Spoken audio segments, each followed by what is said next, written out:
Congress need to make sure that you have all the help in every sense of the word that you need here in Minnesota.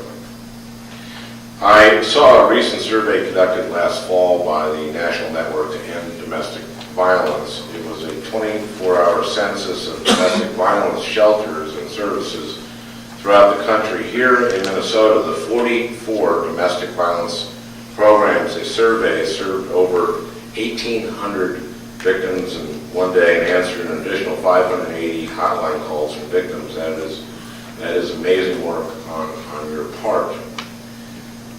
But you know, the saddest part of those figures, that same day, 43% of shelters reported that they didn't have enough funding for needed programs and services, and 41% said they didn't have enough staff to meet the needs of victims.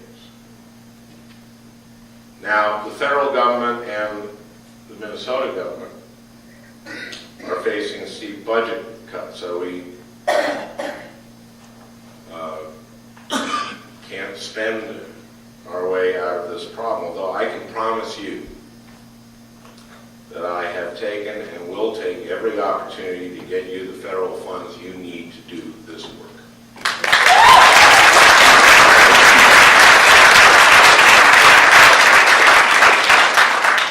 We also have a separate opportunity coming up in the Senate that I want to tell you about. That's the reauthorization of the Violence Against Women Act, or VAWA. Since its passage in 1994, VAWA has been the single most effective and important federal law in the fight for victims and survivors of domestic violence.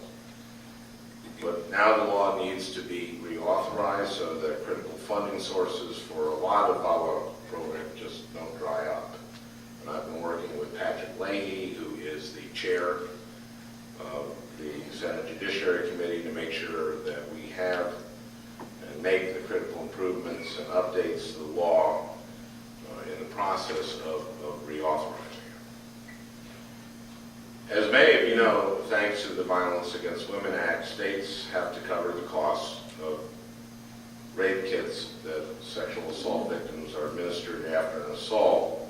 And Sarah mentioned this in her introduction, but because of a loophole, current federal law allows the hospital to actually bill that victim for the cost of a rape kit.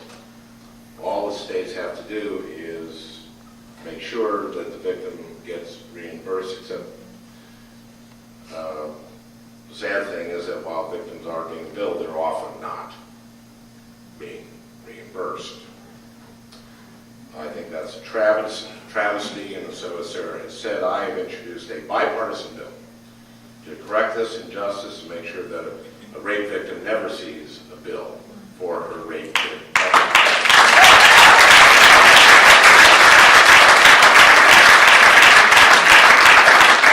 We're pushing very hard to have this bill included in the VAWA reauthorization.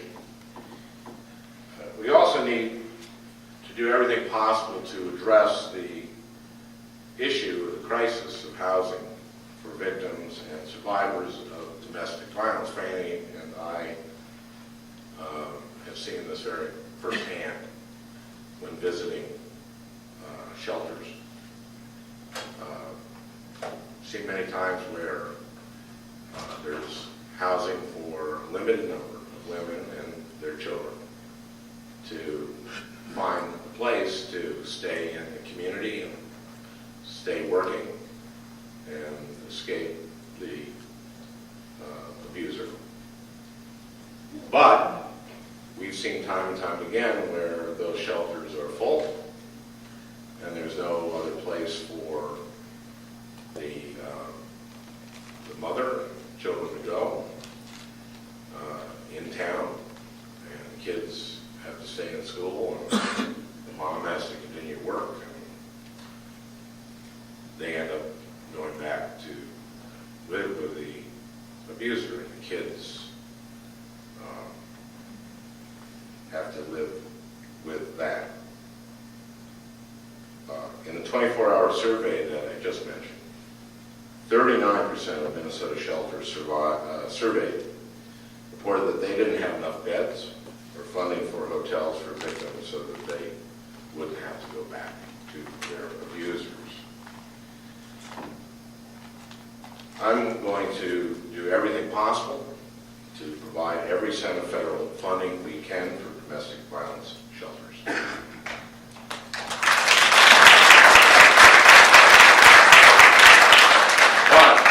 But I also want to protect domestic violence victims from losing or having to leave their homes in the first place. Right now, VAWA protects domestic violence victims from being evicted from certain federally funded public housing programs, and that's a really important protection because when landlords see police officers or an ambulance, they often just want to wash their hands of the tenants involved in the incident. But again, this protection is available only in certain federal housing programs, not all of them, and I think we should extend this protection to as many federal housing programs as possible, including programs for people with disabilities, the elderly, and the homeless. I also think that all of these protections should extend to victims of sexual assault, not just victims of domestic violence.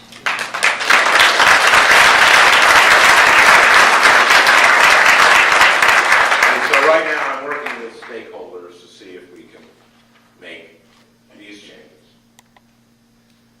The final thing I want to mention is about preventing acts of violence that we are learning about. I recently, again, as Sarah mentioned, became head of the Senate Judiciary's Committee, subcommittee on privacy, technology, and the law. And in that capacity, I've been paying a lot of attention to mobile devices, the smartphones and cell phones that I suspect almost everyone here in this room uses every day.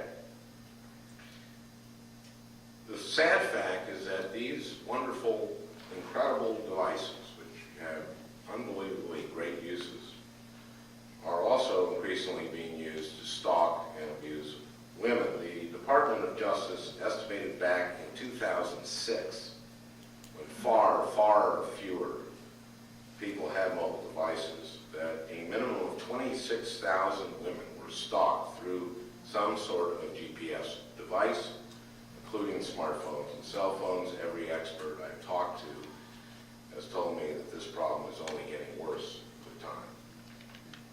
In May, I held a hearing in the Senate on mobile privacy, and I asked the Minnesota Battered Women's Coalition to submit testimony. They wrote about a story of a woman from St. Louis County that still shocks me.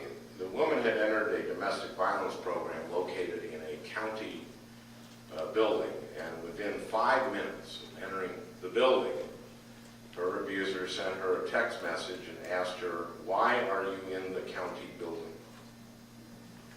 Soon after that, an advocate helped her get an order of protection against her abuser. To get that, she needed to go to the local courthouse. And minutes after she filed the order of protection, the abuser texted her again. This time he asked, "Why did you go to the courthouse? Did you file an order of protection against me?"